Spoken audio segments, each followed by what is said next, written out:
Malaki ang naging impact ni Silver Medalist Award Heidelin Diaz para kay National Taekwondo Jin Christy Elaine Alora, ang pinakahuling Pinoy campaigner sa ongoing 31st Olympic Games sa Brazil.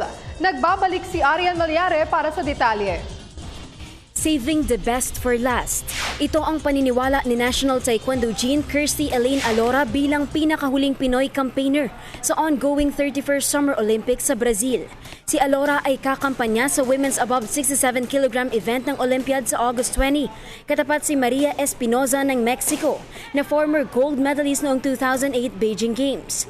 Ito ang unang beses na nakapasok ang 26-year-old stalwart sa Olympics sa loob ng kanyang 10 taong pagiging miyembro ng national team.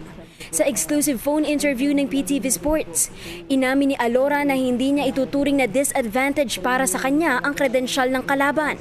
Basta kailangan niya lamang umanong mag-focus ng husto upang malustan ito. Basta po ako lalaban to perform very well po and to try to beat her po talaga. Dahil gusto ko rin po talaga ang manalo. And it's not all about naman po if she's a champion or whatsoever. Dahil parehas lang naman din po kami training for this. So I think I'm well prepared naman din po to fight against her. Inamin din ni Alora na nakatulong sa kanyang motibasyon ang silver medal finish ni national weightlifter Heidelin Diaz.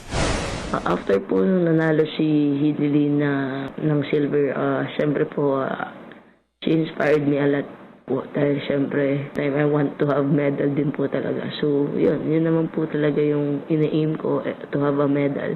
So whatever color of the medal po. Samantala, nagbahagi rin si Alora ng kanyang karanasan sa Rio, kung saan bilang atleta ay hindi niya inakala na espesyal ang pakiramdam na makasama ang iba pang Olympians.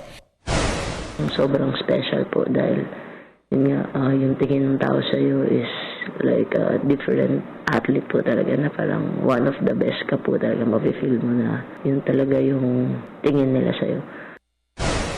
Bago si Alora, huling nakapagpadala ng Taekwondo Olympians ang bansa noong 2008 Beijing Olympics at ito ay sa katauhan ni Chom Ligo at Mary Antoinette Rivero. Arian Malyare, PTV Sports.